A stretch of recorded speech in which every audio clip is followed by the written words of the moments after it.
Hello, আমরা চলে এলাম নতুন গাছ লাগাতে। আমি আর মেয়ে, দেখো আমার মেয়ে গাছ লাগাচ্ছে।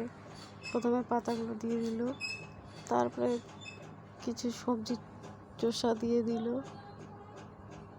এখনই মাটি, গোবর আর মাটি বালি মিশিয়ে রাখা ছিল, সেটাও দিয়ে দিল। দেখো, আর একটা কালকে দিদি বাড়ির থেকে অ্যালোভেরা গাছ নিয়ে আসছিলাম, সেটাও বসিয়ে দিল।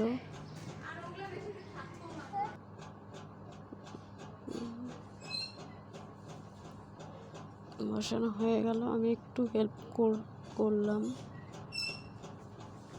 গাছটি কেমন হয়েছে কমেন্টে জানিও, আর নতুন হয়ে থাকলে সাবস্ক্রাইব করে দিও, আর আমার মেয়ের জন্য একটা লাইক।